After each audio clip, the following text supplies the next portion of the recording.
Good evening and welcome to Mountaineers. I'm Aeson, and of course with me tonight is Techy with Moses. Techy Jim, how are you, darling? I'm doing well. How about you? Floating a little bit, but that's okay. You know, it's going to be that way this weekend. We're hitting the road. We're filming a video of us hitting the road. We had the pleasure of renting a vehicle. Yes, and actually a pleasure. Like, comparative to everything else that got us here, Mm-hmm. the renting the vehicle was actually quite nice. Like, I No. do love our local enterprise. Yeah, I mean, They were nice. They were nice. They picked us up. They done exactly what we needed to do. Yeah. Yeah, and then, you know, I'm jumping a few centuries in a vehicle. Yeah, those of you that follow us on Facebook, you got to see that today. It was an experience. So we talked previously on a show, Mm-hmm. and we will have to like go back and figure out which one it was. But we had talked previously about the new car tech, Right. and I thought we really covered that well, but then I realized, like, you just thought it was going to be like audible or flashy alerts, like you're about to hit a car. Yeah. Not the car proactively says, Monitors "Oh no, the you're vehicle not in going to front hit of a you, car." and yeah, monitors the vehicles in front of you and decelerates. Mm-hmm. I am like, And will slam on the brakes if it has to. well, it decelerated a few Yes. times, but Yes, you know, collision avoidance system. right. But you know, we went because we had to also go down to one of the little towns in West Virginia called Quinwood. So we leave out of the renter shop, and like always, to find a nice back road to get there. Okay, now pause. That was actually the way we came out was the way I meant to go in. Okay. The problem was, see, when Joe drives, Joe just lets Aeson be. Yeah.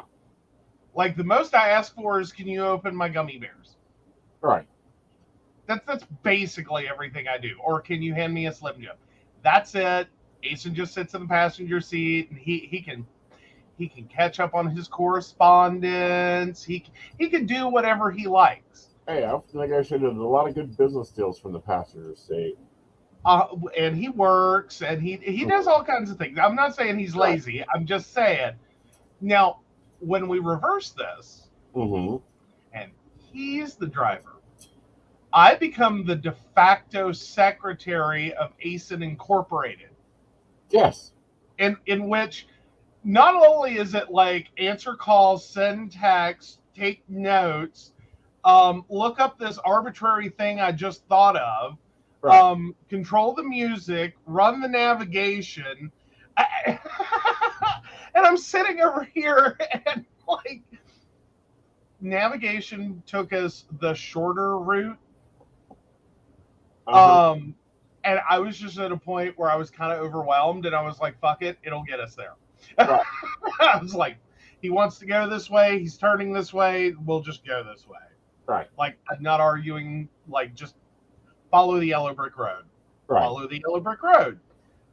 Follow. Anyway, before we get struck for copyright. Right. So I'm driving country roads. Hey, Shannon. Hey, Devin. Hi, Shannon. Hi, Devin. I'm driving country roads. It is a one-lane road with no lines down the road. Like, I don't think the car knew that, where the hell we were for a little while there. I didn't know where the hell we were.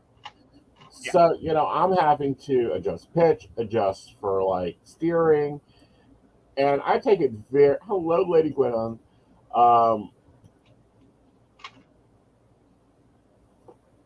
Hey, Gwen. Yes. Oh, Hello, Shannon's Lady trying to Gwen. decide what to wear to Beltane in the hills. I gotta be comfy for the drive and while there. Yeah, because you might have to win another dance contest. Where to bring 2 pairs of shoes. Right.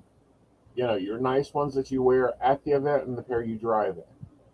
But All right. So back to the yellow brick road, which was barely more than brick and was hardly a road.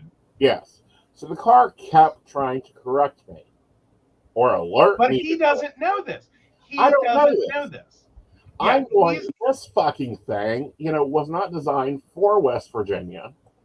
Mhm. So I'm dubbing and dragging. I'm, expecting the car to sway a little bit this way, expecting it to take on through.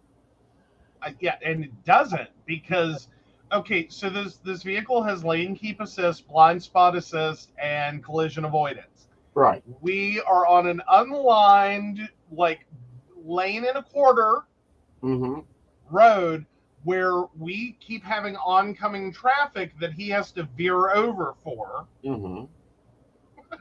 Yeah. And he's we're on a backcountry road like we're going to run into a cop. Right. He's having fun. He is feeling himself. Right. Appropriately so. We weren't doing any dangerous speed. We weren't, but he was feeling himself. Right. And so I'm sitting here thinking, oh my God, his driving's gotten worse. And I'm really punishing myself because I usually drive us everywhere. Like I'm kind of a bad passenger. I prefer the driver's seat. Has something to do with too many people with dementia in my life. I have a short list of people I trust to drive, and he is one of them. Right. But I'm having a moment, Mm-hmm. and I'm sitting here going, "Oh my God, I've got to start letting him drive more because this is bad." Right. Like it's just the whole drive over Mm-hmm. is like he keeps slamming on the brakes, he is jerking the steering wheel, and I'm like, oh my God, he's gonna kill us this weekend. He's gonna kill us. Right. Oh my God. Little do we both realize. Yeah. I'm fighting the car. The car is not Yes. designed for this road. The car, why it has a great performance record, it has systems that tells it no, it can't do that. And it's Well, like, yeah, yes, you can pull out of a curve at 50 miles an hour. So yeah, it was an experience. I was really glad when we were coming back and it was a way less, eventful. Yeah.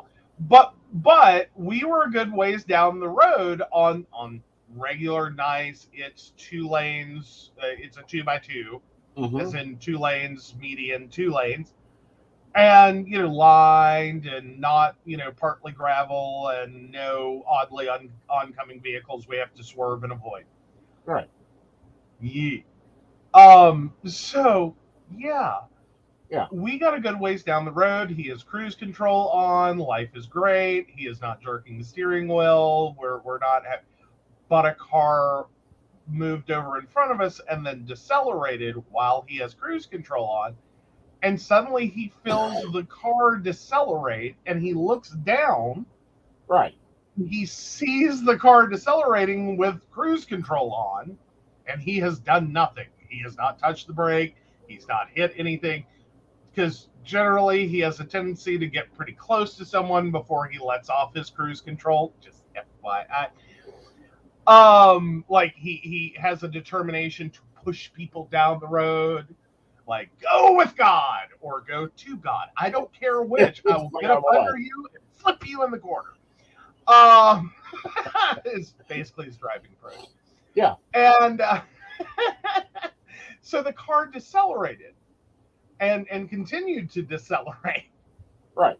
And there's a little car that pops up on the front of my, where the speed had been, and I'm like, how cool! This damn thing decelerates when a car comes in front of it. And I'm like, yeah. Yeah, that's Yeah. how that works. Yeah.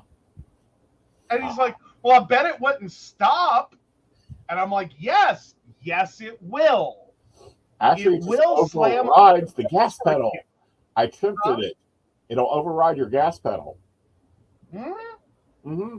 Oh, it will. So It will override the gas an pedal. entertaining trip. Mm-hmm. You guys will get to see a little bit of it because I am filming my packing sequence. So you guys get to see all the bags and all the things Aeson takes with him. Absolutely, absolutely. Mm-hmm. We'll be doing that after the show. So Shannon says, oh, she only has tennis shoes and boots. Oh, Right. and she didn't see any dance contest advertised. Gwen. What? All right. Tennis shoes. Yeah. So Shannon also says, I have issues with other drivers because I'm a control freak. Oh, fun fact with those, make sure the sensor lenses are clean. Yeah. Well, the car Talk about a was- feature. Yeah. Yeah, that's a feature that'll force you to wash your car. Yes. Because, like we were so happy to see the backup camera today. It was like, oh, I miss you. I was very happy to see a backup camera. Okay. I miss you. I want my backup camera back. Yeah. But it's been a while since I've been in a sedan. We literally jumped 2 decades in vehicle. That was pointed out. Almost. Yeah. A decade and a half. Yeah. So we will see. I'm liking it right now. It's the first Nissan I've driven ever. We'll see how it gets there. But yeah, he's enthralled. He's just like, oh my God.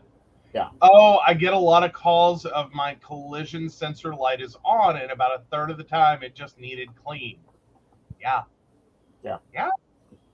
That's how that works. Yeah. It starts giving me problems. I'll run it through a car wash. Mm-hmm. Mm-hmm. All right. So we got some news from the FDA today. Take it away. We did. More gay and bisexual men can donate blood under new FDA rules.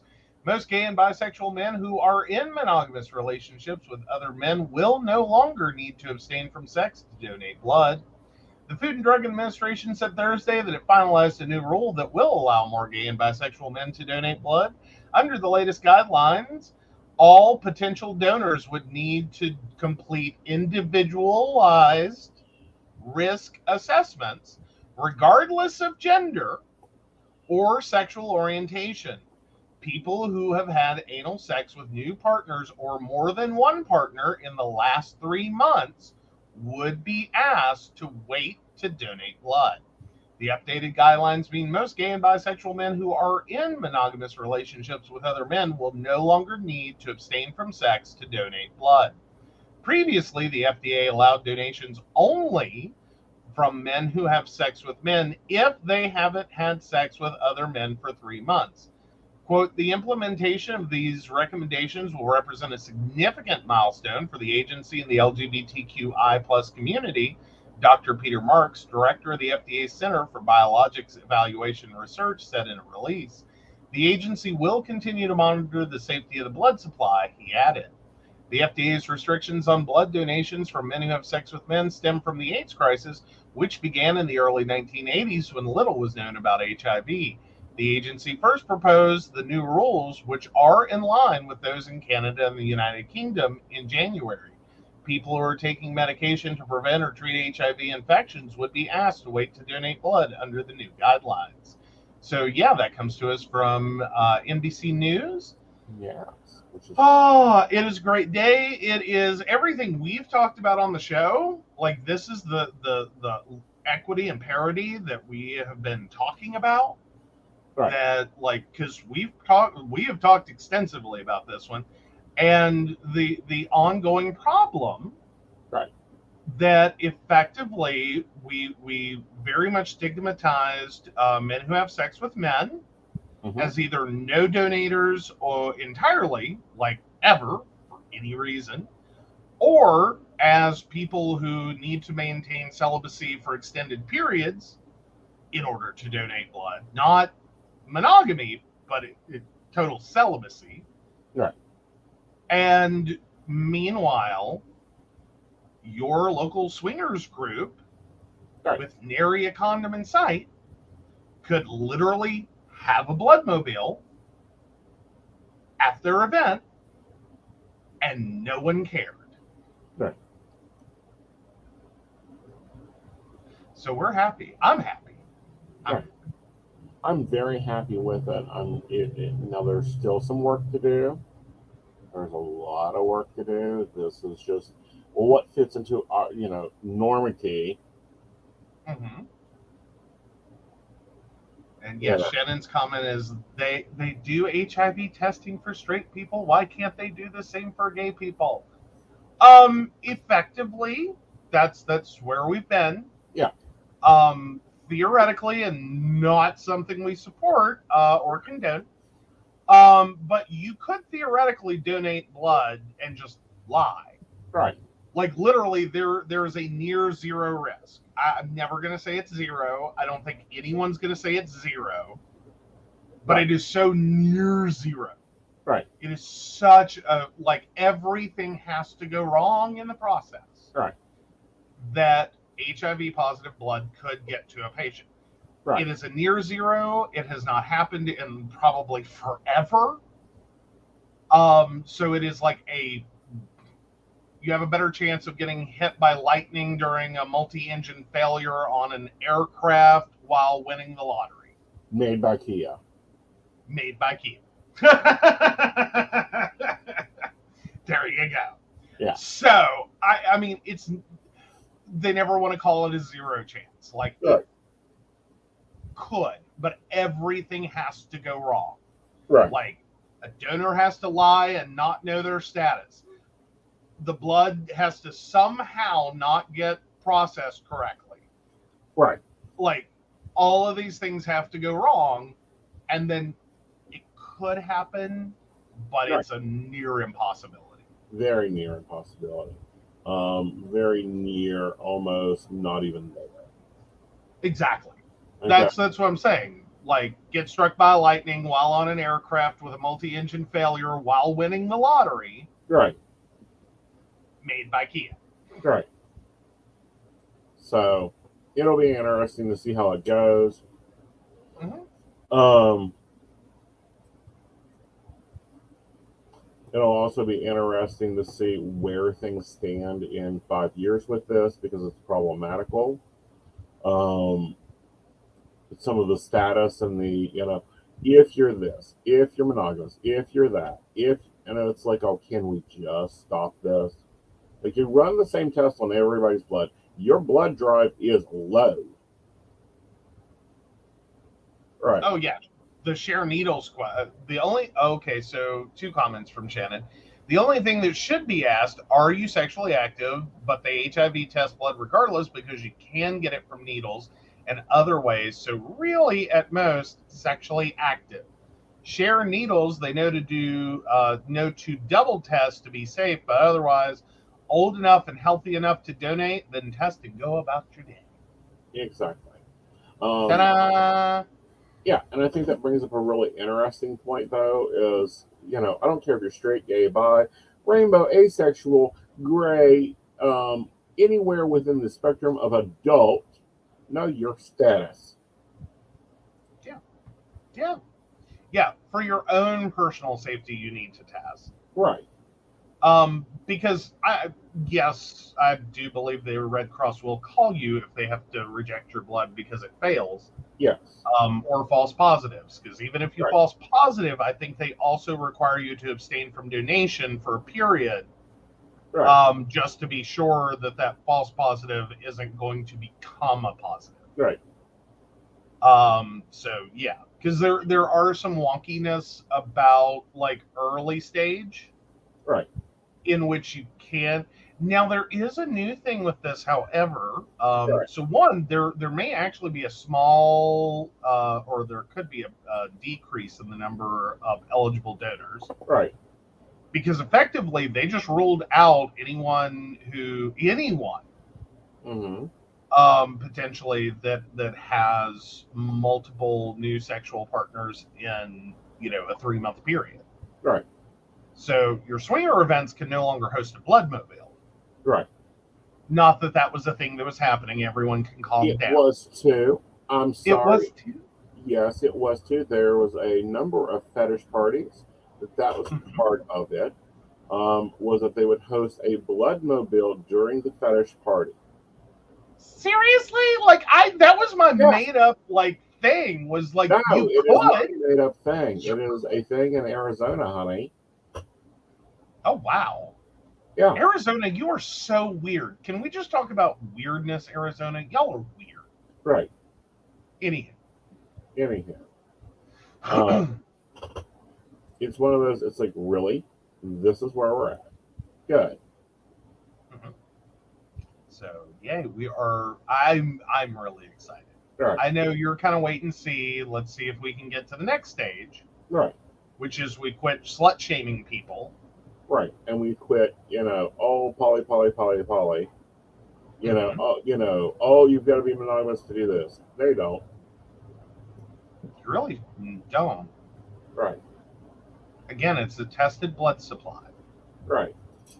It's we are not doing random field surgery where we just grab someone and go, how you doing today? Are you able to safely say that you can donate blood because you don't got nothing? All right, let's pump a line in you and a line in you, and then we're going to put you at unequal heights Right. and do a transfusion. Exactly. Which that's a field transfusion technique. They use it in weird areas. Like it's a lovely device for movies. Well, Um, device communities. It is actually a field technique for mass units. How are you? You have something to eat? Oh no. Here's a sandwich. Go set up there. Lay him out down here. Draw a line. Draw a line. Let the blood flow down. Let the donor's heart do the work of positioning the blood in, as long as it's the right type. yeah. Yeah. I mean, well, and type and cross match, I think, is down to a what, just a stick. Yeah. As in, it's like testing your fish tank, just about. It's down to testing your sugar. Okay, yeah. So Yeah. basically, Yeah.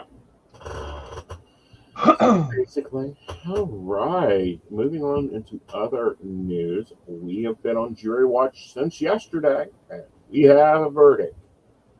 yes, you were so excited about the Lori Vallow verdict. Yes. So this is from the Independent. Lori Vallow verdict live. Cult mom found guilty of murders of her children and Chad Daybell's wife, Tammy. Lori Vallow is guilty of the murders of children JJ and Tylee and conspiracy to murder Chad Daybell's wife, Tammy Daybell. Right. Doomsday cult mom, Lori Vallow, has been found guilty of the first-degree murder of her two children and conspiracy to murder her husband, Chad Daybell's late wife. Closing arguments concluded in Ada County Courthouse, Boise, Idaho, and the jury of 7 men and 5 women began deliberations on Thursday afternoon. The jury reached a verdict at around 11:45 a.m. on Friday after nearly 7 hours. While the judge banned cameras from the courtroom, the hotly anticipated verdict was live streamed, and Vallow appeared emotionless. Vallow, 49, was found guilty of first-degree murder, conspiracy, and grand theft over the deaths of her daughter, Tylee Ryan, 16, son Joshua JJ Vallow, 7, and Tammy Daybell, 49. Right. Yeah. Yeah. And defraudment. That's That's now for dealing with Social Securities. Yes. Yes. I was trying to remember if that was the Social Security or Tammy Daybell's life insurance. No, they'll get Chad for Tammy Daybell's life insurance. Okay. But no, we have one set of guilty things. I think it'll be interesting what happens to play out with Chad Daybell suits. That'll go on in June because that'll be interesting. What I found interesting about this case is the defense did not have one witness. Didn't ask one question. Didn't put up one witness, including her, which was even like worse. Yeah, like that kind of sounds like a really, easy Yeah. You know what I mean? Like they were already sitting here like this is a slam dunk. No. This is an easy dunk. But no, they just like, and the only time this mother of four cried wasn't when they showed the autopsy photos, wasn't when they talked about the way the children were killed. No, she cried when the defense began putting down her then boyfriend, now husband. Mm-hmm. Well, then affair partner turned husband. Right. Because technically, Yeah. They're analyzing the kids' bodies, and she's dancing on the beach at her wedding. Yeah. Like the only reason that this case even came to light was from the grandmother of the adopted child demanding to see the child and going to the police, and the police then demanding for her to present the child. Otherwise, this could have gone on for years. Yeah. It is the importance of having people in your life that care about your presence. Like it becomes an important thing, especially in situations like these. Yes. Now, what I'm hoping, because I've already seen highlight. Well, we had seen one highlight of stuff that trickled into the New Age community. The Malachite rings and the Malachite this, Malachite that. I don't know if it trickled one way or the other, but I'm very scared that we will get the Son of Sam behavior, or we will get the ones that followed Manson's behavior from this case. So be watchful, especially if your Mormon friends. Like, really have a debate about their beliefs, and if they start talking about casting, make sure they're doing plaster of Paris. Yeah, that would be nice. Yeah. Well, and then there were some. Yeah, there's some things. So and maybe I'm wrong and don't know enough to ask the question, but hey, edification for everyone.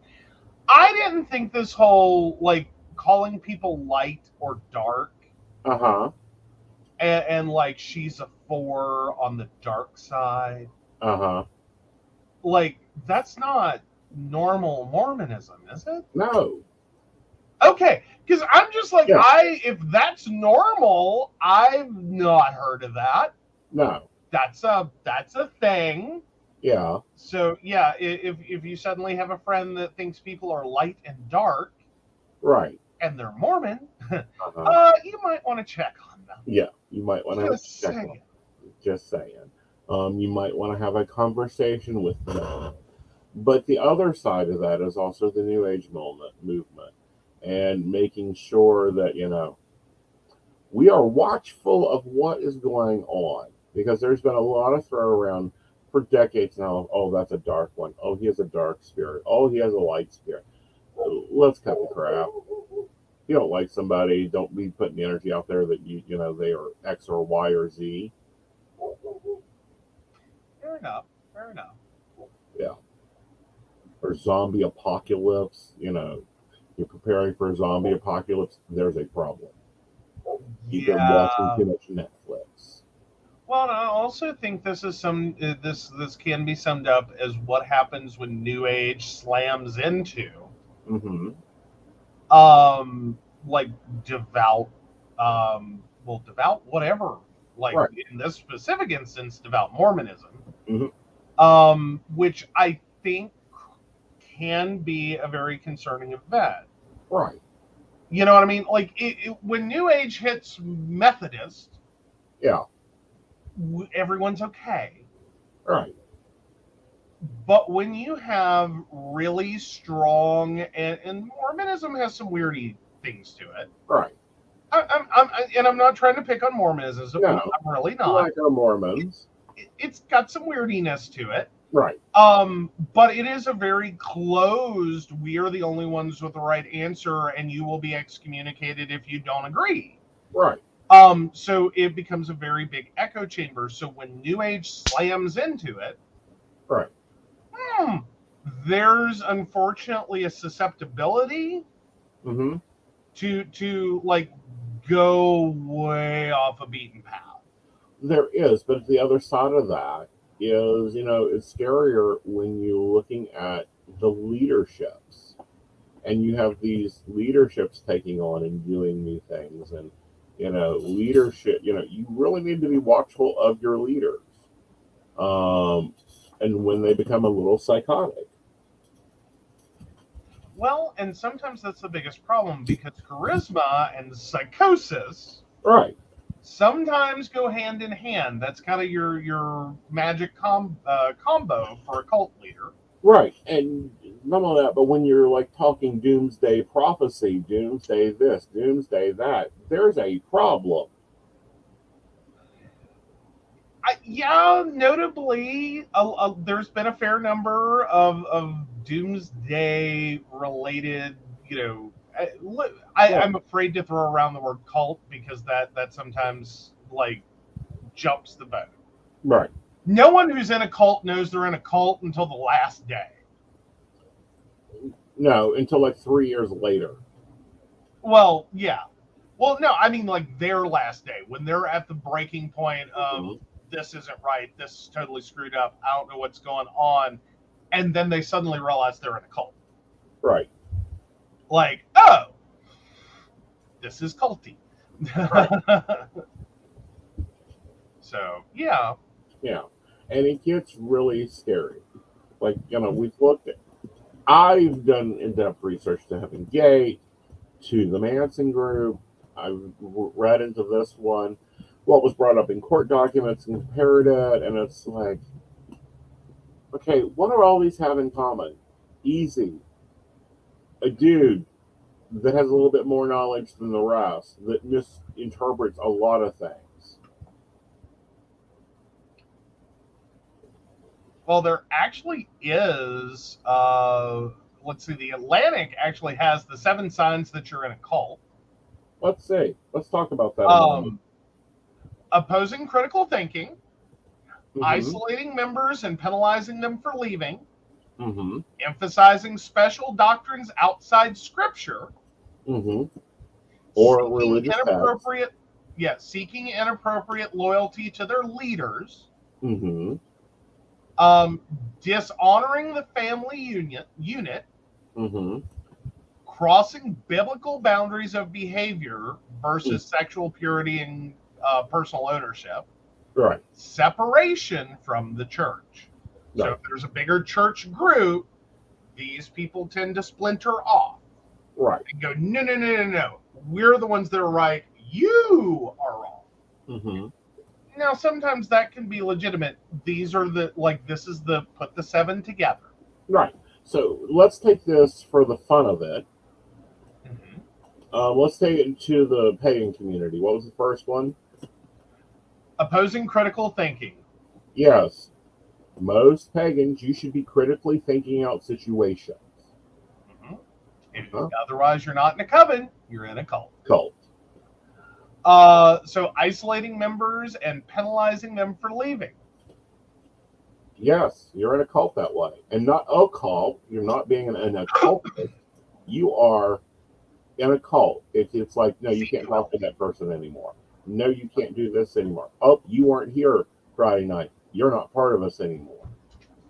All right. So again, back to paganism. Emphasizing special doctrines outside scripture. Okay, so there are what I call founders' documents.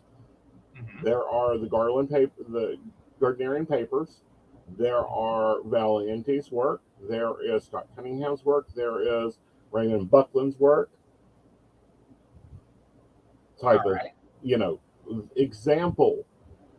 Widely debatable, but we'll go ahead and put it there. Valiente calls north, south, east, west. She does the cross quarters. Traditional doctrine is you go either east or north first, then following around in a circle, which comes out of Eleanor Bones's doctrine. But if you have a cult leader that's wanting to, totally not call circle or totally disavow founding principles of Wicca, as in there is only one goddess and you can only worship this goddess, or that's going against Wiccan scripture. Okay. Because every pagan should choose their own gods or goddesses. Mhm. All right, seeking inappropriate loyalty to their leaders. Yes, that is very strong-handed. Examples of inappropriate loyalty. You can only read X's books. You can only practice as X's information. You can only take it on X situations. You should not look anywhere else for source information. Okay. Actually, I think that has more to do with 3 than seeking inappropriate loyalty to their leaders. Right. As in, this would more so be like if like you are running this coven or cult. Right. We're trying to figure out which. And you require everyone, like, pledge allegiance to you, 1. 2, hand over all their personal worldly possessions to you. 2. Lie to police for you. Right. That's an inappropriate loyalty. Right. Or you are the actual father of everyone's babies. Yeah. That's an inappropriate sexual relationship with loyalty attached. But exactly. And that goes more into 5, dishonoring the family unit. Right. Or better yet, and I've seen this in groups before, where they attack the non-members of the group that are part of the your family unit, i.e., your husband doesn't support, just keep putting, example of me and Joe was like, he just keeps putting Joe down because he's not Wiccan, he's not a member of X group. Yeah. Yeah, usually it's kind of interesting. I do have to point out, as a little atheist at all day pagan events, it's kind of interesting. Y'all get excitable. Y'all do. You love it when the atheists show up. You love it. You love it. You love it. You don't debate us. You just want to hear what we have to say because it offers a critical thinking opportunity. Right. And it's kind of cool. Yeah. It's kind of cool. Yeah. So yeah, like no one's like you should dump him. Right. Like no one. No one. Yeah. Is like, oh, he's an atheist, you should dump him. You can't be with someone who's atheist when you're a pagan. Well, not only that, but you can't be with someone that is not in the clan, not in the group, that type of thing. We're trying to lead into that and going, you should be with this person because they're part of this group. Yeah, you definitely got to watch out for matchmaking, like especially if it's forced. That can be a very culty behavior. Exactly. Like that's an inorganic family. Right. Like that's kind of a please don't do that. Right. Crossing. Now this is one, Atlantic. I wish you had worded better. Crossing biblical boundaries of behavior. So this looks more at Christian. Right. Than it does, like, you can have a pagan cult. It's not impossible. No, there is that, but crossing biblical grounds of behavior. Biblical boundaries of behavior versus sexual purity and personal ownership. I think really what you have to talk about there is if you're moving outside typical social boundaries. Right. Like if you're, is it paganism or is it a cult moment? Includes you're being told to kill. It's a cult. Yeah. If they have justified murder, that's a cult. Right. We don't do that. or you're being told that you're moving back to um, the classical form of purification, the cup and the sword, and you're being assigned either a cup or a sword. Okay. Invoking the spirit is what it is. Um, Ah, there's a classical form, and then there's the modern version of it. okay. Yeah, So yeah, just if no, this doesn't line up, yeah. If you can't find I external sources, there's a problem. yeah, if you can't find an external source and you can't, and it's not, reasonably accepted one that's not hotly debated Right, as like this is bad, don't do this. right. If it's not hotly debated, but moreover, if you're falling outside that golden rule category, do unto others as you would have them do unto you, because that's kind of a general unifying principle Mm-hmm. of pretty much every major religion ever. Right, Like everyone kind of got there right. to the same theory. If you're really stretching that Mm-hmm. and breaking that, if your is it paganism or is it a cult moment Right, involves like you've been told it's okay to rape someone, to murder someone, to steal from someone, to lie to someone, to cheat on someone. Those are kind of five biggies. right, Like right. that's What's the next one? and separation from the church. Again, this is more Christianity based. Right. So this would be separation from your traditional doctrine. Basically, Yeah. basically, as in if you're looking at like all more appropriate to paganism, if Right. you're looking at like what is normal for most covens and how they function, because there is a little difference there, is covens typically act like cells. Right. They're there are overarching theories of paganism and Wicca. Uh huh. There is not like one communal body that says Right. this is. But there is, But however, traditions that follow along. exactly. Yeah. And so that's where I'm trying to be careful with, like, yes, it's going to operate as a cell because that's kind of how they work. Right. But if you're sitting there and you're like, one of these things is not like the other, and it's us, Yeah. this looks nothing like anything else I have ever seen that anyone's ever heard of. Right. It's a cult. Yeah.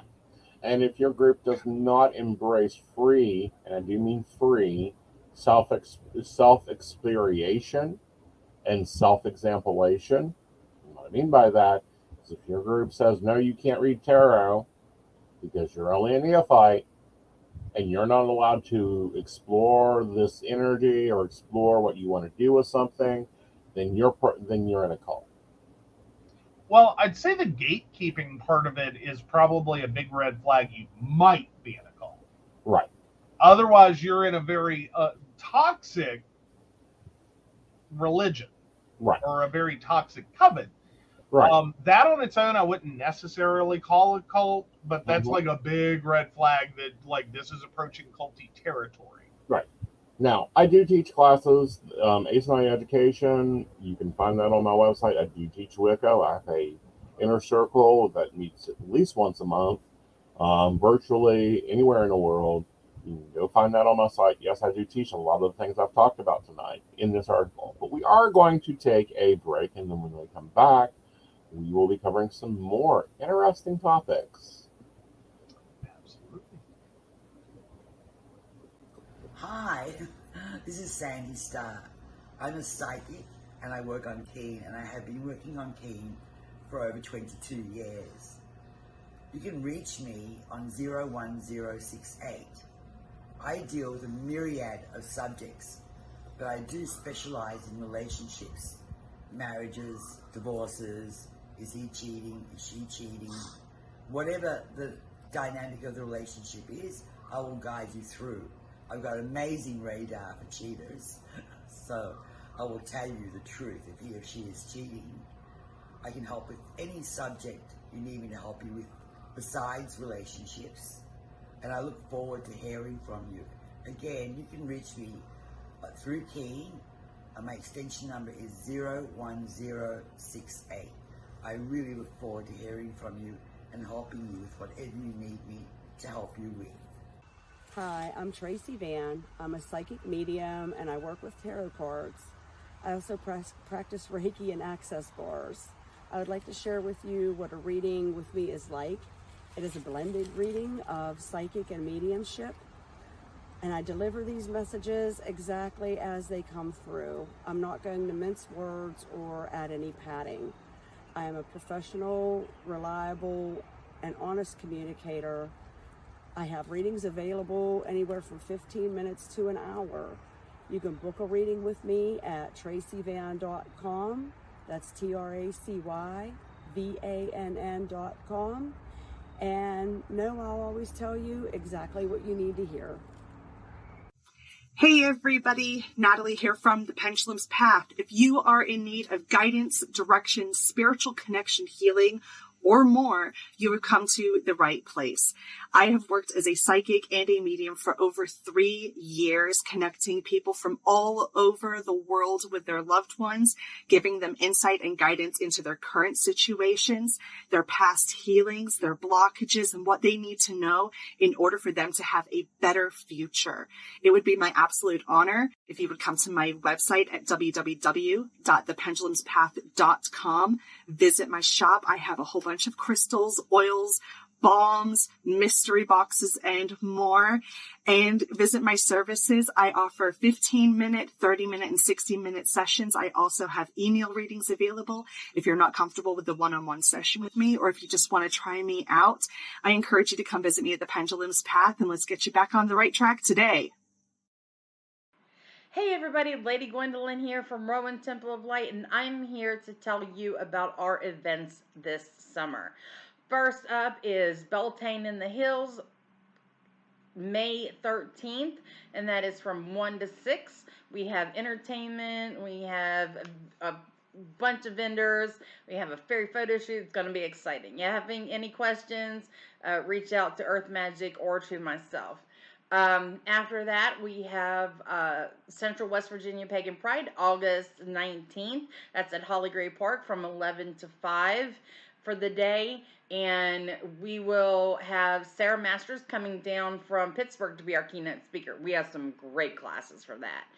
So if you want to get involved, reach out to Rowan Temple of Light at Gmail, or just follow us along on Facebook at Rowan Temple of Light, and we look forward to seeing you out in the community.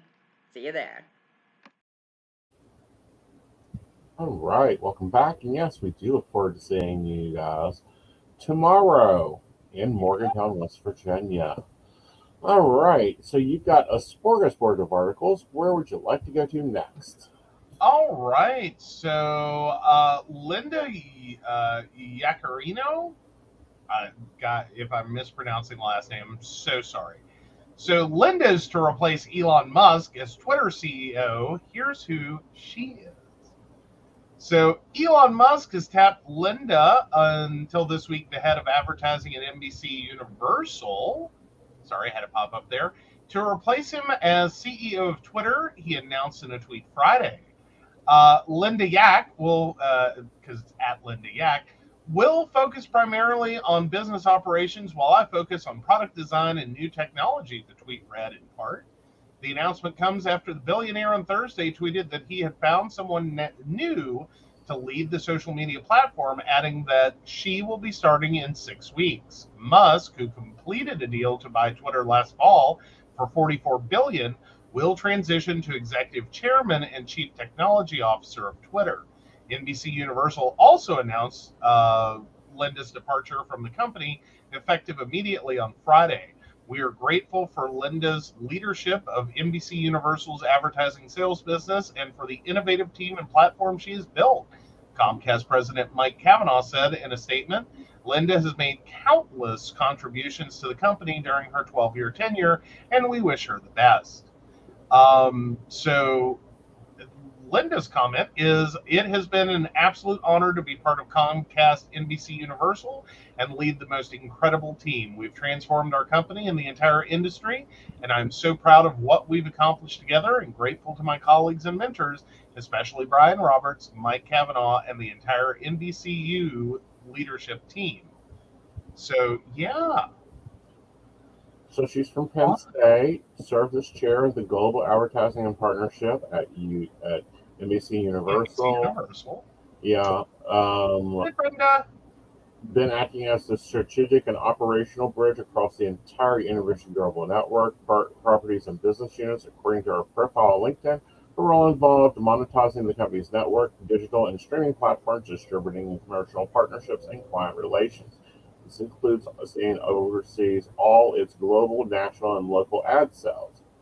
It'll be interesting, I think. And she's managed a 2,000 member team. So, with the staff he's left at Twitter, it shouldn't be too hard for her to manage. I'm happy to see, and this is going to sound so sexy, I'm happy to see another woman leading another tech company. Mm-hmm. I don't know. I don't always get, once upon a time, I used to get excited every time. Mm-hmm. Every time. A woman rose to power in a massive company. Right. HP ruined that for me. Mm-hmm. HP's CEO was a disaster. Right. So now it's like, let me see, because HP CEO could make some money, but she trashed some companies while doing it. Right. Like, she was the queen of hack and slash. Right. Like, she made it more profitable, but she ripped the soul out of it to do it. Right. So yeah. So I'm hopeful, and it looks like Linda is someone who definitely generates money while creating a reason that is positive. Right. So it'll be nice. We have a woman at YouTube. The CEO of YouTube is female. Yahoo, I believe, still has a female tech runner. So it'll be interesting. And I wonder if the three of them will meet for wine. Valid question. Yeah. I mean, because there's such a small population there. It is. Yeah. And I don't make light of that. And I wasn't making light of my comments about HP. No. Really, she trashed that company. Yeah, she did. And there are many men who do the same thing. I now react to females or to women in leadership, to any female CEO, the same I react to any male CEO or any man in leadership. Right. Is all right, let's see what this is going to be. Are you a hack and slash? Mm-hmm. Or because I used to just be oh, thank God they got a woman. Yes, this is going to be awesome. And then it took one CEO to ruin that, to be no, let's wait and see, like everyone else. Right. Well, I can't just be happy.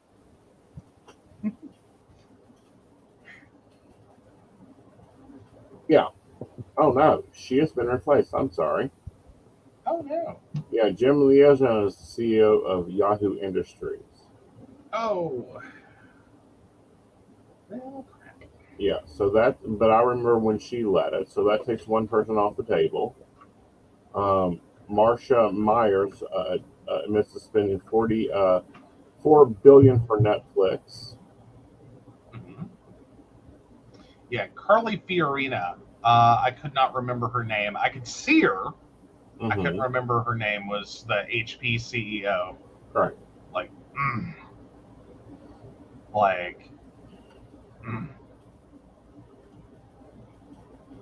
Man. Well, let me see what her name is. Oh, no. There's a new CEO.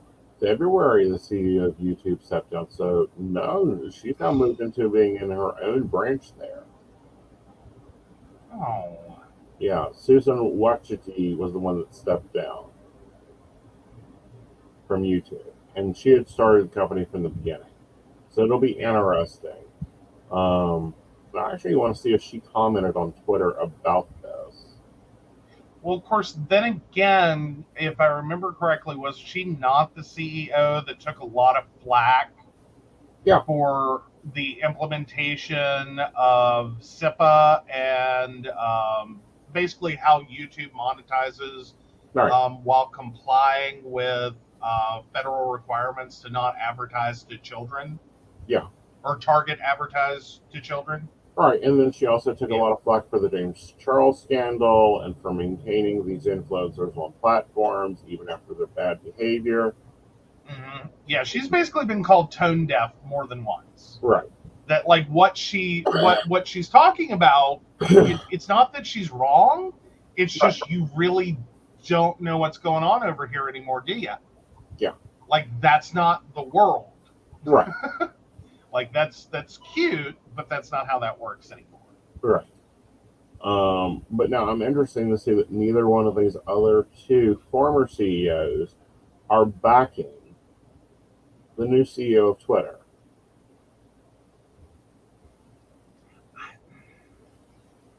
I don't know. It like I do have kind of a small knee-jerk reaction that's like if you've been handpicked by Elon Musk Mm-hmm. To clean up his mess. Well, let's be honest, she's got a lot of cleanup to do. Yeah.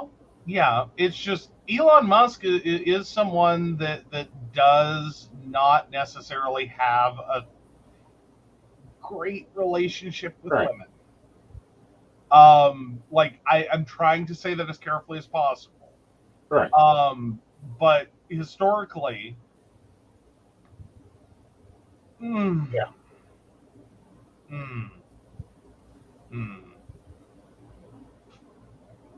Yeah. So, as in, he tends to be a little exploitative, just A little as a bit. general human. Yeah. And I think that general human is just tired and bad. All right. So next on your agenda. All right. So, I think I'm going to go Oprah. All right, go for it. All right. Oprah Winfrey declares that LGBTQ plus people are under attack in powerful graduation speech. Mm-hmm. So this comes to us from Pink News.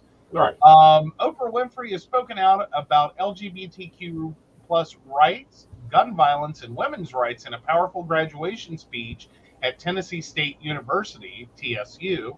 Speaking of the graduation ceremony of TSU's class of 2023 on Saturday, 6th of May, the legendary talk show host said her advice was to be good to at least one other person every single day, and that fulfillment is found in making a difference.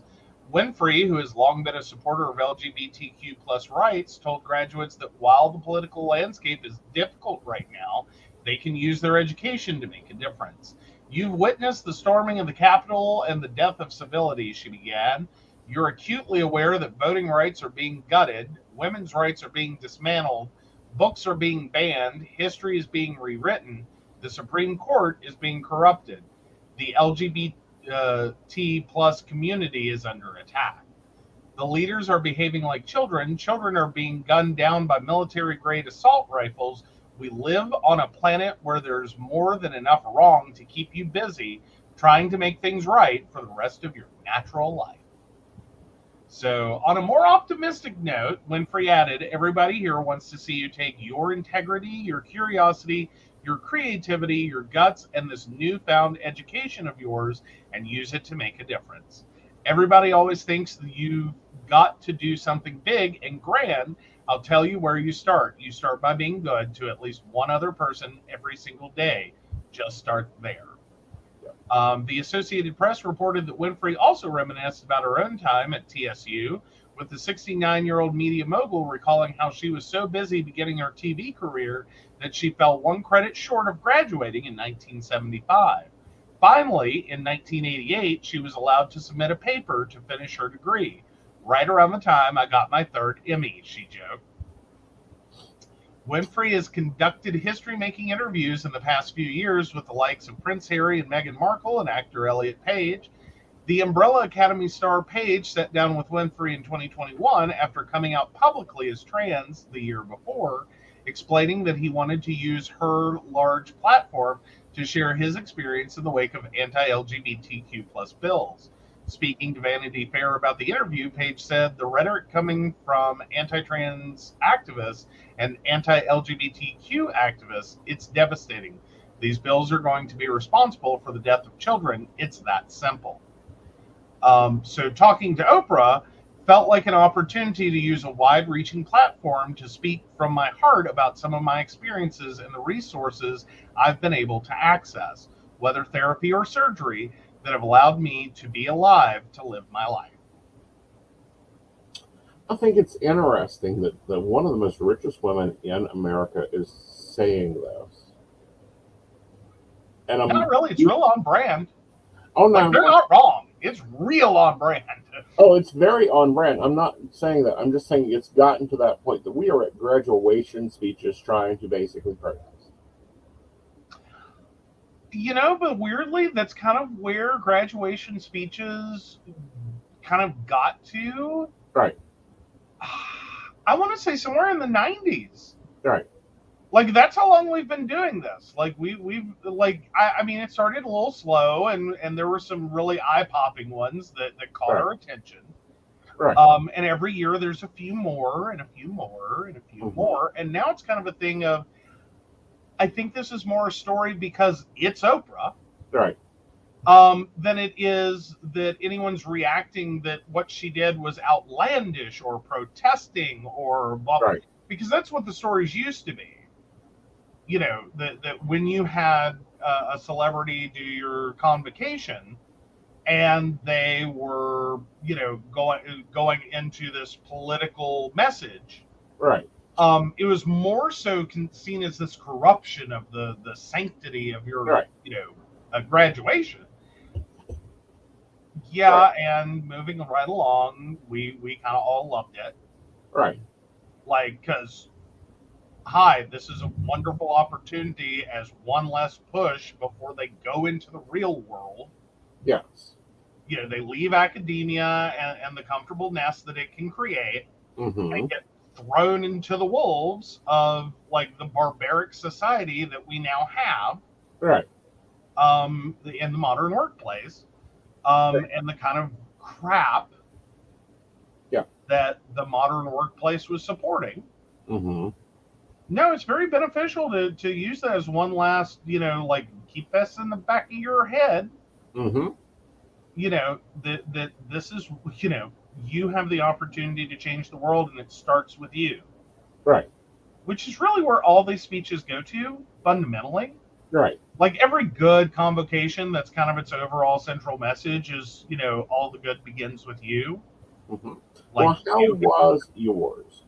Because you attended yours. I've not attended any of mine, except for my high school. Okay, so Joe has to come clean on air about some things. Yes. I went to my graduation. I did. I truly did. Uh-huh.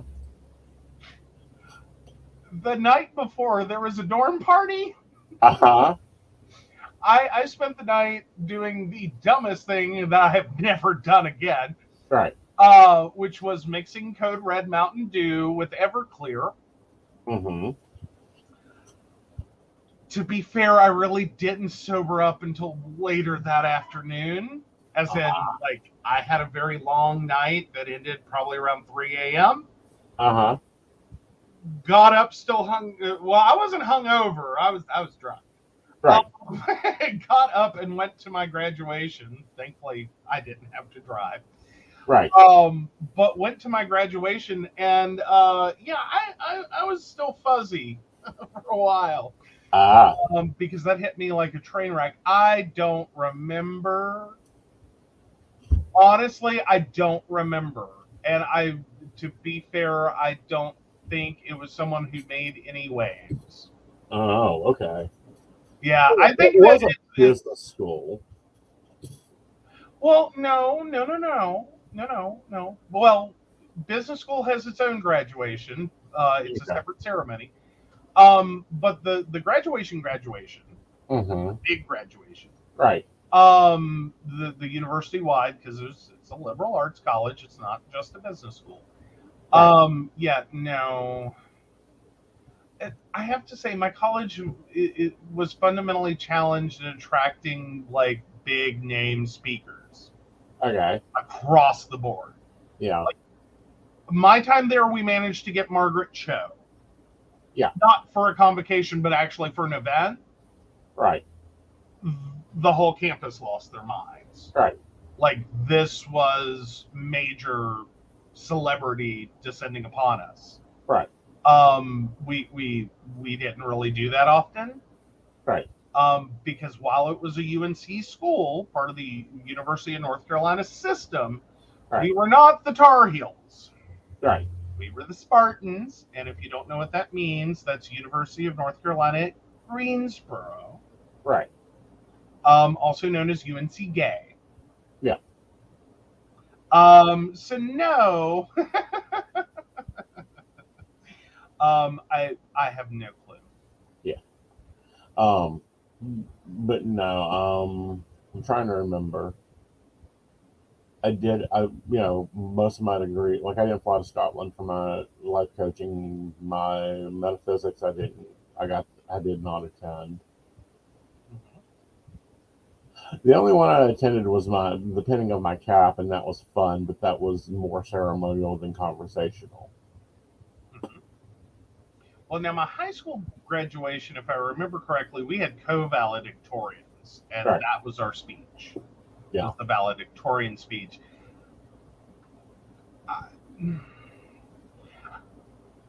I'm not trying to say there was anything wrong with it exactly. Mm-hmm. It was just a little weird when the two of them worked together to write the speech Uh-huh. and deliver it as like a group project. Oh, how If lovely. I remember correctly, it was a little, Yeah. like the voice got a little weird, but that's what happens when you go all the way back to like kindergarten and you cannot Right. get two people's grades separated enough. Like they went out as many decimal places as they could. They basically like every time one lost a point in a class, another one gained a point, or Right. the other one gained a point, and it was just this perfect identical GPA. Right. So they declare them co-valedictorians because there's nothing else they could do. Mm-hmm. So they got creative. Right. That gets interesting. I don't think we ever had that. We did not have that position. Of course, I didn't go for valedictorian. Like, that was never my thing. I just wanted to piss teachers off, honestly. Tell me I cannot do it. I know, but more importantly, so you were there for your high school graduation. Yeah, So you should have had a valedictorian. I did, and their speech was based off of a popular song at the time. Oh, no. Yes.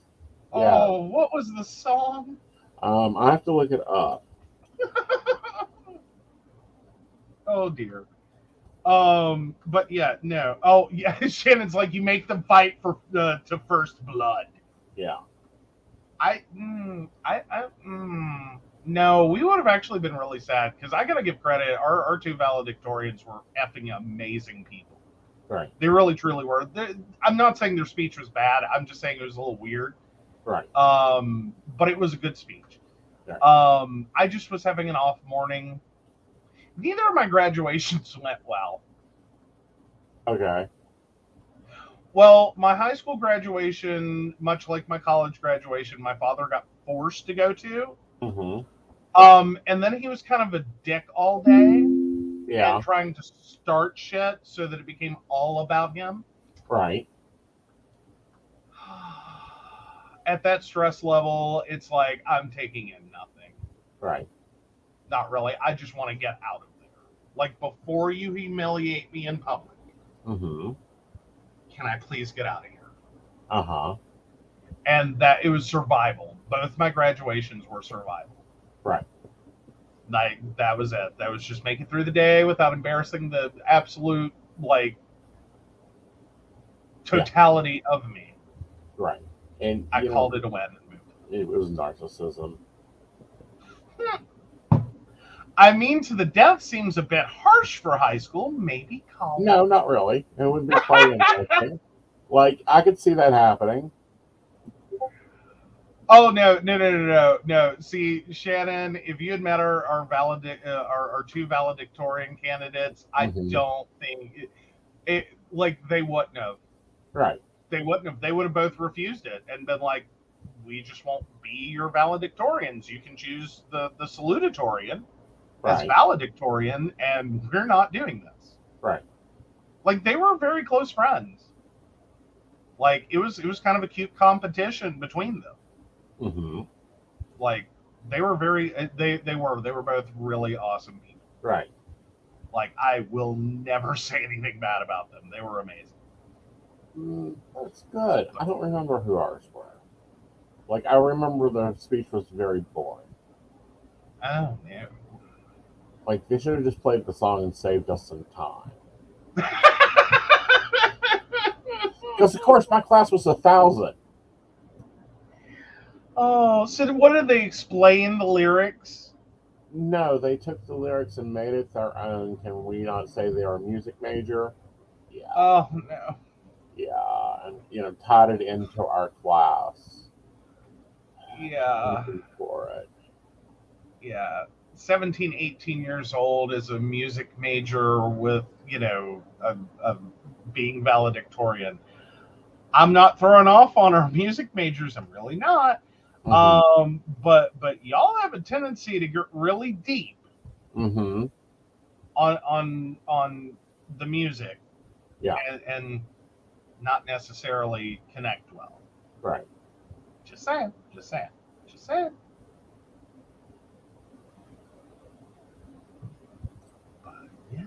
yeah. But no, I'm looking for it. It's not listed in the reservation. How lovely. Oh, really? Like, what, are you finding the program online?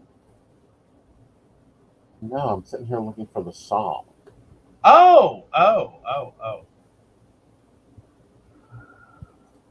Iris. Uh-huh. By the Goo Goo Dolls. Oh, God. Yeah. Oh. Yeah. Okay. Yeah. One, it's a Goo Goo Doll song that I don't think is quite as popular. No. Like, because I'm trying to remember the lyrics and I don't.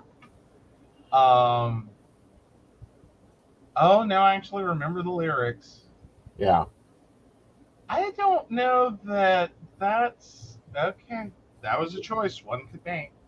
Again, it was a boring speech. Yeah. Yeah, sorry, it just took me a minute because I never remember the name of the song as Iris. Yeah. Alrighty. So, yay, Devin has a question. We will mark you. Let's do Devin's question. And then we'll move into finding out if you're an asshole. Okay, fine. So, Devin 31678, will my oldest child be able to afford to move out and maintain her bills?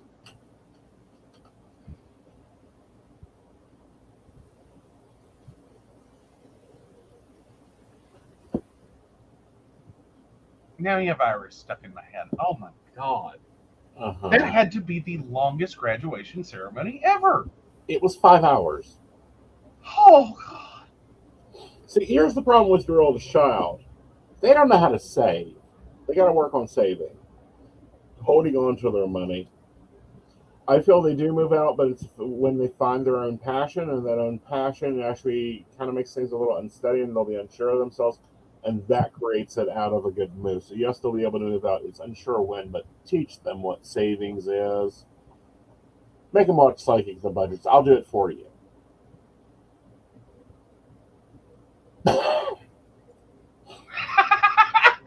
You just have to stifle a bullshit? Is that what happened? You saw Brenda's comment? You had to stifle a bullshit? Uh-huh. All right. So let's take a break, and I will be, we will be back. And with the we will be back, we'll be finding out if Joe's the asshole this week. And yes, he sometimes is. All right. All right.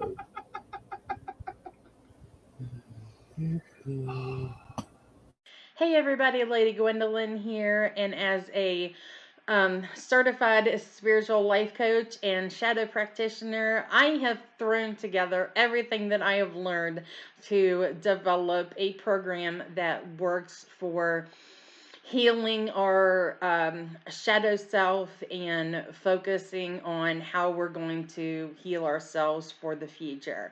I work with different types of energy work, such as EFT, TFT, and EFT energy. Reiki, access bars, and power forms. I've put them all together to create my own system that works. We also work with the tarot and the oracle. So I'm not just an energy worker and a healer, I'm a psychic as well. So you can go to Lady Gwendolyn Healing, find out all about me, and book with me on there. I love you guys, and I will see you out there. Welcome back, Goblins! My name is Jason, and I am the host of the Esoteric Book Club, a podcast that examines titles on the magical, paranormal, the mysterious, and the strange. I release 2 episodes a month in which I review books on esoteric topics, recap news of the weird, and conduct interviews with authors, practitioners, and experiencers. The Esoteric Book Club can be found on every major podcast service or can be streamed directly from esotericbookclub.org. Hi, I'm Aeson Knight. I've been working as a psychic for more than 20 years. I was born with psychic gifts at the age of 3. And with that, I'm able to help you with your love. Relationships get very complicated. I help you understand what's going on, where it's headed, where your next love is, what the lesson is, and how to improve that. I also work in career and dealing with career fields and different job opportunities and things you would like to experience in your life. I use the tarot. My favorite deck is the Gilded Tarot. That's what I normally grab. But I also read angel cards. I also read Ascended Master cards. And I use astrology and numerology in your readings. All that tied in together with my clairvoyant skills, I'm able to get in there and answer your important questions quickly, clearly, and fast. I look forward to talking to you. You have a great day. All right. Yes. Plead your case. All right. Am I the asshole for telling my girlfriend it's my car, not our car, and considering hiding the keys? My girlfriend and I are in our early 30s and have been together for 10 years. We've lived together for over 7, but we both don't see the need to do an official marriage. I've always been a car guy and recently purchased a used Corvette. I'm not loaded by any means. It is used from 2008. It's not the greatest model in the world, but it's what I could afford, and it makes me happy. Hopefully, when I'm older, I can afford a nicer one. This is my second car. I have my truck as my daily car. Now, I'm not one of those dictators that says my girlfriend can't drive it. She's a safe driver, and I trust her. My rule has just been to ask me to make sure I don't plan on using it first. Recently, we've been having issues. I'm getting home from work 2 to 3 days a week to find the car gone. I call a girlfriend and she wanted to take it to go to happy hour with her friends. She has a house showing. She has dinner, etc. Point is, there's always some sort of reason she has that she's taking it for. This has begun to annoy me. I paid for it with my own finances, and personally, I don't think she has a right to it whenever she wants. I do think of it as my car and not our car. I told her as much after I reminded her my conditions, and she brushed me off. She basically said my reasons are dumb and she can do what she wants since we live together.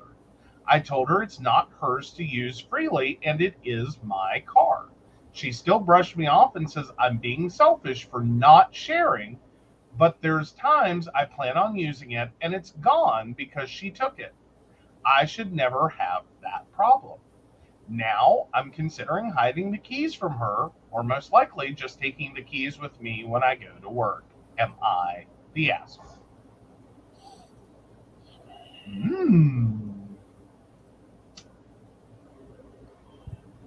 I need a little bit more information. Like, does she have her own car? I see. I'm assuming they both have their own vehicles, and this is a second vehicle that sits at the house. Yeah. So, Like, I don't know many car guys that are going to let their significant other go without a vehicle at all. And then even believe for a second that the second vehicle sitting in the driveway isn't going to get used. right. Like, I think you just assume that one. Right. I think that he's not the asshole if he's trying to use his vehicle. However, you're taking the car, that means that she gets to take the truck. And I don't think he's necessarily going to mind that. He just wants his Corvette and to go have fun with his Corvette and do Corvette things because it makes him happy. Right. I don't know. I go back and forth on this one. I do. Right. Like, part of me kind of has that moment where it's like, I really don't like the way you're phrasing it as it's my car, not our car. Right. I understand it. Right. And I think it's legitimate. Right. It's just something about the phraseology of it just hits like, ooh. Well, and Ooh. we've ran into this, and I've corrected you multiple times. But it's Yeah, because I generally have that feeling. It's like, your car is your car. My car is my car. And some of the biggest fights is over the cars. And here's why. Okay. Where's the umbrella go? Behind the door. Where's the umbrella go in the car? Not in the car. No, it lives in the car. No, it doesn't. Yeah. But no, I keep putting it in the trunk. Yes. And like, you hate that because you want it in the back floorboard so that you can just reach back, grab the umbrella. It's raining. I can pop and go. Right. I don't want my hair messed up. I know, it's a travesty. My problem being, typically when you take the car out or you go out in a vehicle, you are generally alone or have one passenger. Yes. When I frequently drive, I have multiple passengers. And it gets stepped on and kicked and thrown under the seat, and eventually it's like, I feel bad stepping on your umbrella, and it's like, it's just easier to put it in the trunk. Right. When get it out people inspected the vehicle, they would just take and move them up in the center because there's never anybody in the center. But it is what it is. My car normally has what I need in it. His car has nothing in it. No, like, there are things that live in the car. Sunscreen lives in the car. Maps live in the car. Paperwork on the car lives in the car. We recently went through this because my glove box has an organizational system in it. His glove box has an organization system in it. Yes. Library of Alexandria is not an organizational system. When he says he has stuff that lives in the car, think of an episode of Hoarders with 4 wheels. That's sort of how he works. It's not. No. Like, so you open the glove box. The first envelope is the insurance information. The second envelope is the paperwork on the repairs. Then you have the manuals to the car. Then you have like my sunglasses which I will not have tomorrow. Damn it. You know, and he called me because Oh, it keeps going. Yeah, it goes. it It's keeps a going. full glove box. It's a file box. Yeah. That's full. The center console Is your is like a department. pantry. It's just a pantry. Yeah. It's just there's Ziploc baggies, there's bread ties, there's hair bands, there's everything. It is crammed full, guys. You want to hide something in his car? Good luck finding a spot. Okay. Then the front console has all kinds of stuff. And then, like, half the time I've got to pull stuff out of the cup holders just to set a cup. And, like, God forbid you flip down a sun visor, you're getting attacked. Yes. Like, you will be Waterfall attacked. cabinets.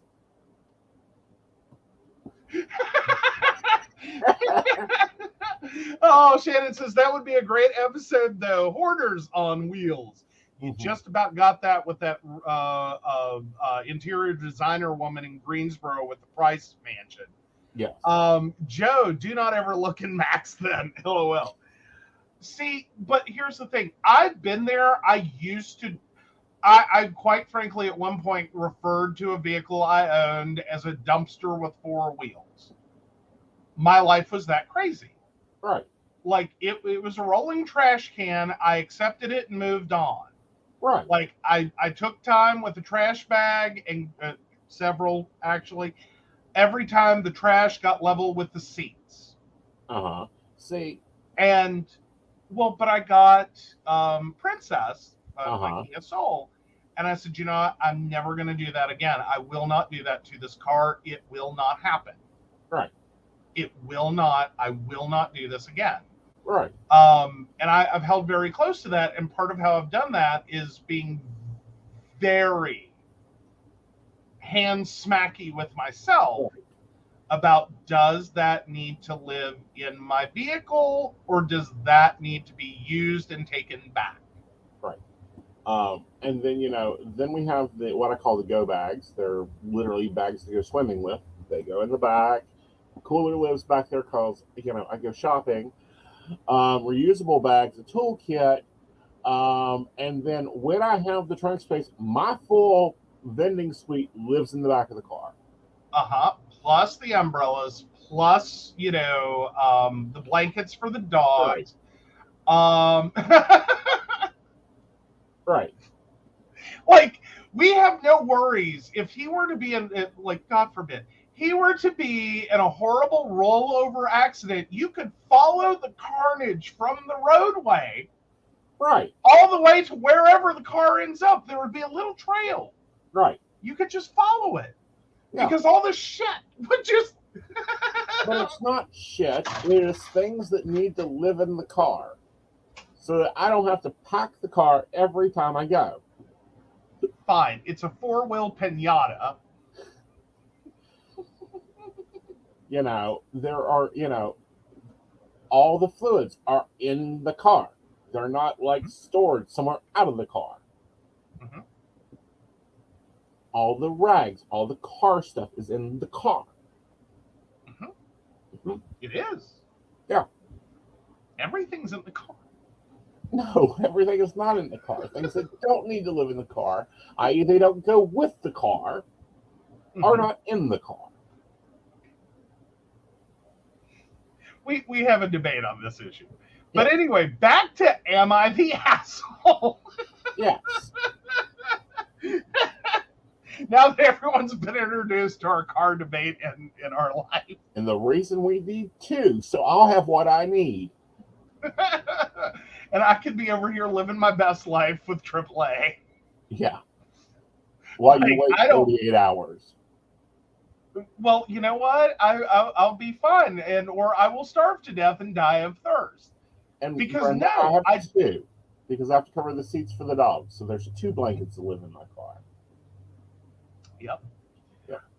So Shannon says, so Brenda says I have 4 camp chairs that live in the back. Shannon then says I got a case of water, 2 camping chairs, and a cooler for when needed. Brenda, and a camp cook set, LOL. Nice, Shannon. I had more when we used to camp and fish. Shannon says, I was wanting to keep blankets and stuff, and the kids were like, no, that's like you're planning on living in the car. No blankets. The rest is okay for emergencies, but not blankets, apparently. LOL. Brenda says, I do have a blanket. And Shannon finally finishes with, my youngest asked me what I would do if she moved out after she graduated. I told her I'd live in my car and save my money.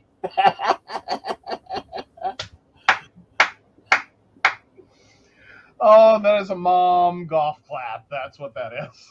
Uh-huh. So, guys, the poll is up. You can vote on it. This dude is an asshole for wanting to keep his second car from being his girlfriend's primary car. Well, or being frequently used by her or without permission. Yes.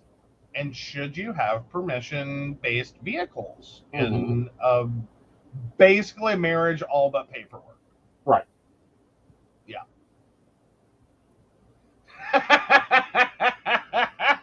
See, Joe, we are all prepared. You're not. But it's such a fine line for me. Like, I used to do that. Don't get me wrong. I went through college and had all the stuff. Uh-huh. I had all the stuff. I had the toolkits. I had the roadside kit. I had blankets. I had water. I had kitty litter in case I got stuck. Like, I had all the things. And what I didn't have was trunk space. And what it led to me doing was just filling it and just not caring. Yeah. So I have to be very, very careful or I will do it again. I know. But again, trunk space for me is storage space, not trunk space. Yeah. He will never need one of the U-Haul storage buildings. He just needs more trunk space. Yes. I love a Lincoln. I can store half a house in a Lincoln. Exactly. That's what I fear. All right. So let's move over to poly relationship advice. And this is an interesting one.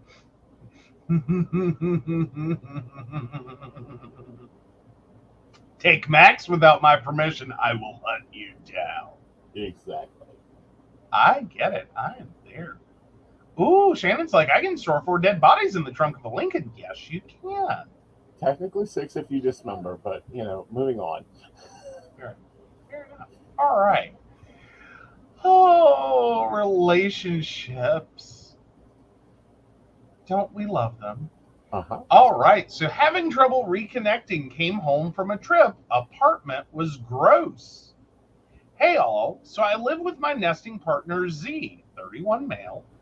I have a long distance partner in another state. I just went to visit them for a week and had a great time. I am a pretty clean person. My nesting partner is kind of messy, and my long distance partner is very clean. Before I left for this trip, the apartment wasn't sparkling or anything, but I did some cleanup before leaving and asked my nesting partner to keep the apartment clean and tidy for when I got home. I've always made my place clean before going out of town because if it's not, I feel like I have a huge mental list of chores suddenly upon walking in. My nesting partner agreed, but when I got home at 1 a.m. last night, the apartment was fucking gross. Everything was cluttered, blankets on the floor, dishes everywhere, food stuck to the counters, fucking smelled, and it was really overwhelming. They immediately saw my disappointment and asked what was wrong. I told my nesting partner that I wasn't expecting the apartment to be so messy, to which they responded they had a busy week. They had one person over one night and worked their regular shifts, early afternoonish to 9 or 10. Anyways, I'm really put off by this and have been annoyed but have been trying not to be because they said it was a stressful week. But I don't know if it's better to just tell them how annoyed I am. I also feel like they didn't brush their teeth while I was gone. I was shocked to see how yellow their teeth were all of a sudden. I just feel kind of grossed out suddenly, and I'm having a hard time reconnecting emotionally and physically because I'm so put off. I should also mention I've spent most of the day cleaning up now, which just makes it worse. Any advice or thoughts? hire a nanny or a cleaning lady when you're gone, because obviously you're dating the straight one.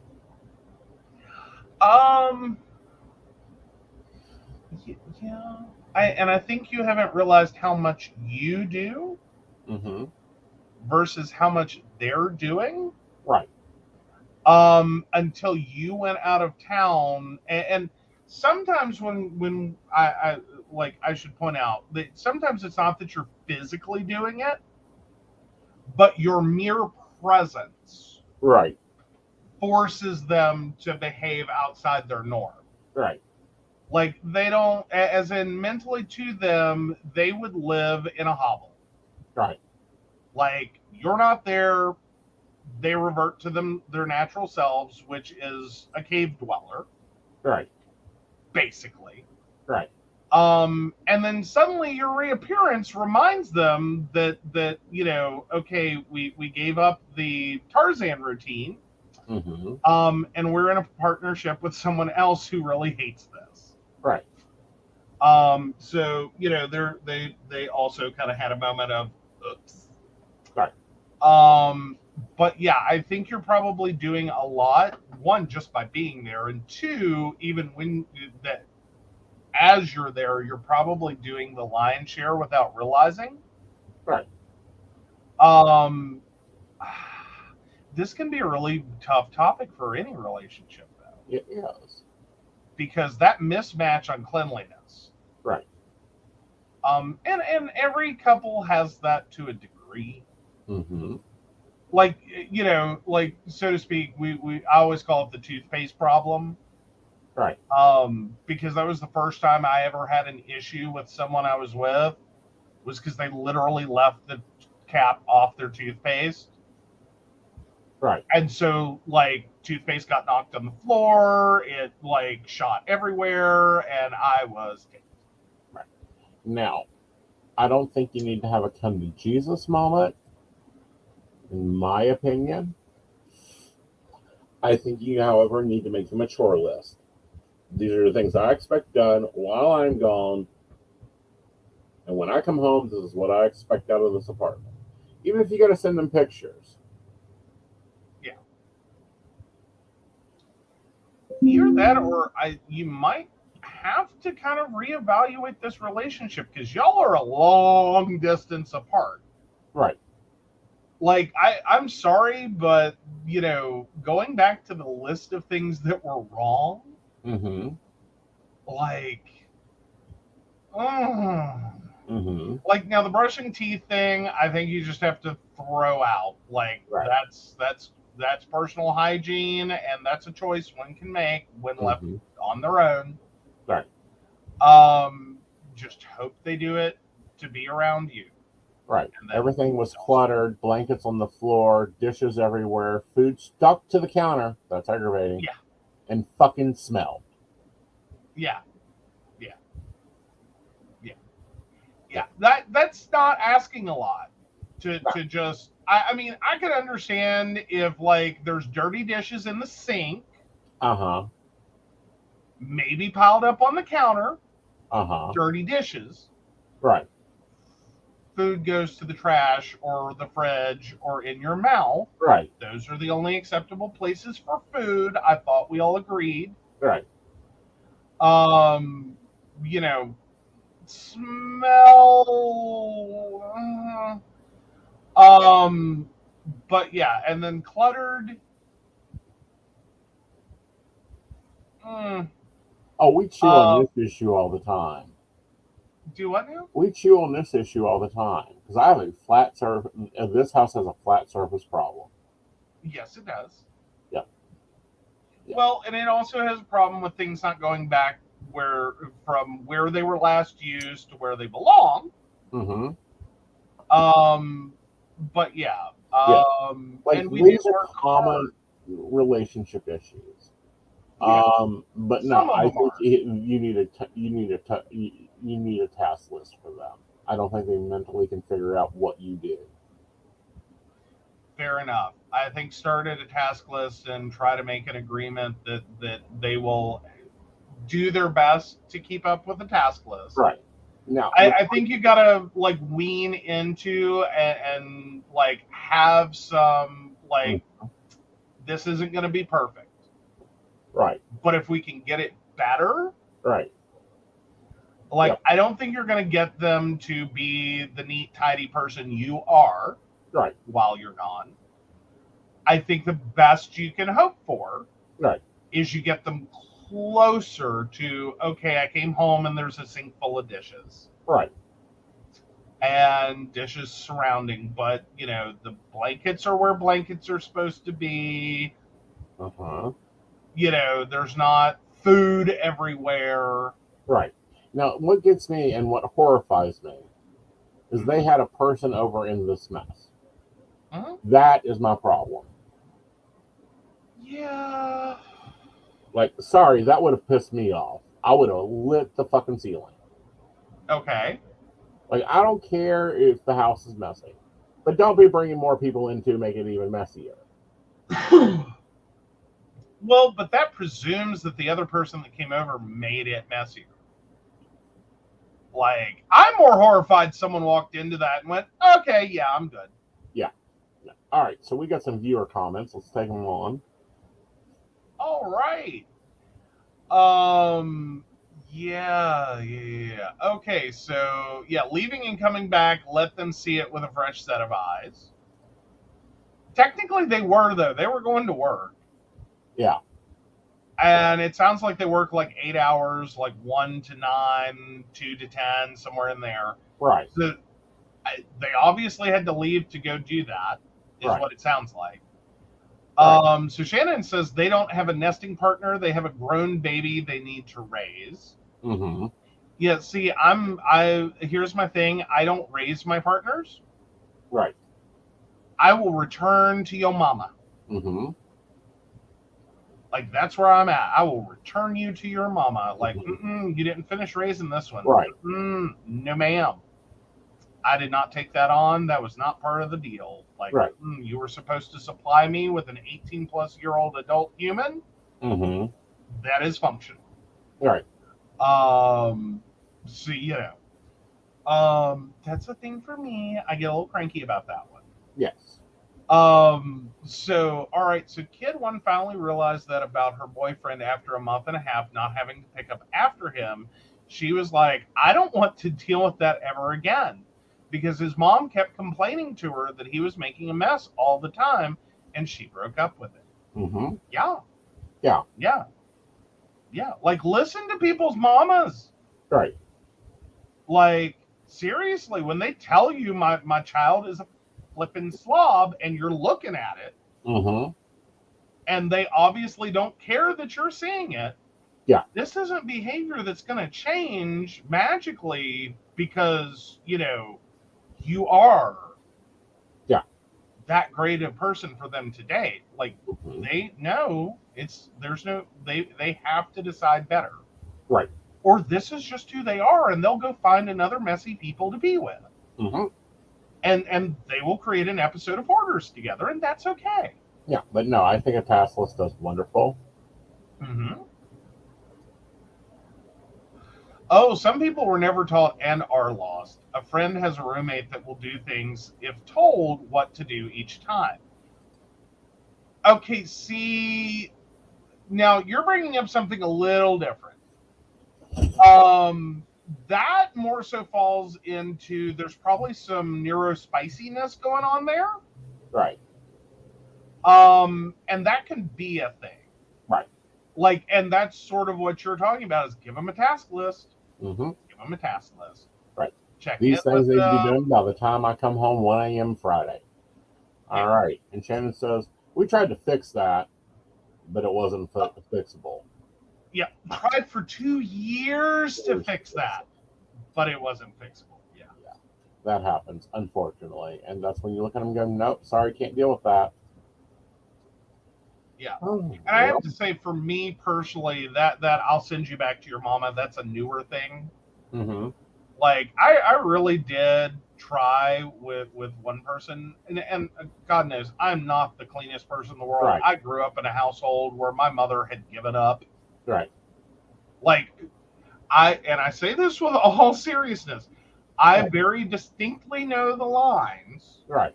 between, cluttered, messy, Right. dirty, filthy, squalor. Right. I can clearly define the distinctions. Right. We lived over on cluttered, messy. Right. Right about the point we got to dirty, Mom freaked out and cleaned. Right. Because of the point in which it could physically harm you, Right. Mom knocked it back. Right. She had 5 kids and a husband that worked construction. There was no hope the house was ever going to be clean. Right. It was her theory. Right. So yeah, maybe other factors, Brenda points out. So, but she also points out no task list doesn't work, must be told and checked on. Mm-hmm. Okay. Well, still, that's kind of a task list that's just a very interactive task list. Right. I wonder how they would do with just anyone being physically present, because that is an ADHD thing. Is if you can keep them company, or you can, give them the "I'm coming over in 30 minutes." Mm-hmm. That is an ADHD hack. Right. That it prompts the activity. Right. So, or it gives them like somehow, and I forget, there's a really great like explanation how it works. You can find it on TikTok. Right. But there is kind of this weird switch that flips for ADHD people when they have someone else to talk to. It's like suddenly all of their executive function pops in. Right. You leave them on their own, they fall down a rabbit hole on something they like, and like chase the dopamine. Versus you put someone there that kind of keeps them on task. Right. And they'll like do amazing things. Yeah. Like it's a difference. Right. Like and this isn't bash the ADHD. It's just know what you're what you need. Right. To make it happen. Right. Oh, so Shannon says, my friend growing up, her mom was a hoarder and would have meltdowns when I'd help my friend clean out the fridge because stuff was moldy. Mm-hmm. That's the thing. We all like to make fun of hoarders. Hoarding is a medical condition. Yeah. And it has a lot to do with, typically, has a lot to do with executive dysfunction and the inability to recognize value and assign it properly. Right. It also has a lot to do with an inappropriate connection to things. Right. And typically it's attached to trauma. Right. So you can get some very visceral reactions.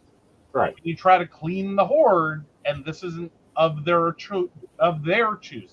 Right. Like the hoarder has to want to do better.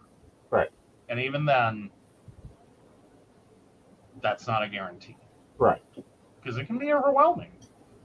Right. Oh, so Shannon says, my best friend now, I can't go over to her mother-in-law's house because she's a hoarder and I have PTSD flashes because of my friend's mom and my grandma in her final years. Yep. I can understand it. Yep. That was probably one of the biggest signs for me that my grandmother was really falling into dementia. Mm-hmm. That's another place it can that hoarding can come from, and it's kind of the same thing. It's one of the effects of dementia. Right. It's diminished executive function and placing inappropriate value on things. Mm-hmm. She got really into keeping all those ketchup packets and plastic, pre-packed utensils and straws. My God, the number of straws that woman had. Every grocery bag that woman had. Right. Like, we all kind of get into it. We all have a junk drawer or a mud room. Yes, right. Brenda. That we, throw some extras in. Right. Because, it's good stuff. I might need those packets for my lunch. I might need that silverware for a picnic. I might need those napkins. Right. There's a line. Yeah. Where you recognize that, okay, you need a few of those, maybe. You don't need boxes of them. Right. You don't need cabinets full of them. You don't need to be giving up a living room for them. Right. Yeah. That's when you start breaking the hoarder lines. Yep. Very much so. All right, let's see what the poll says. And the survey says, Ooh, this is not a clear bet, but okay, here we go. ooh, we're split down the middle. Well, it's a 2/3 split. You are 33% the asshole, 66% not the asshole. I thought this one was going to be controversial. Yeah. Because I read it and I'm like, I don't know where to go with this one. Yeah. Like, I kind of see both directions. Mm-hmm. So, yeah. Oh, poor Max. Brenda, poor Max. Extra takeout napkins and silverware go in the car. Yes. Few. Okay. A few. A few. Yes. long as You it's need napkins in the car to wipe off the glass, and you never know when, I don't know, McDonald's will forget to give you a fork for your Big Mac salad. Or, God forbid, your breakfast salad from Burger King. I know. A low-carb croissant, which... guys. Yeah. This is why I'm packing shakes, guys. This is why I'm packing shakes. Okay, guys. You guys have a great evening. Come see me tomorrow. Baristas, make sure you stop by. If I'm busy, see Techie Joe. He has something for you. I do. Yes. Yes. But I won't let it go. Let it go. Shh. It'll make more sense tomorrow. Wrong We'll talk video. about it. Wrong movie. No. Originally, you were going to buy a certain, and then you didn't. I am bringing my purse water, Brenda. Yes. All right, guys. We will see you later. Bye. Bye. Oh. We got to do our thank yous Yes. to our sponsors. There you go. So, of course, we want to thank Beverly Walker, Mika G, Kathy, Mary Winfield, Brenda, Shannon C, Shannon D, Lady Gwendolyn, Charles Shaw, Tracy Van, Caitlin Bell, and Devin. If you'd like to learn more about us, the show, or how you too can become a Patreon sponsor and receive all the wonderful benefits our baristas receive, please visit us at pcspnetwork.com. All right, guys. See you Sunday. Bye.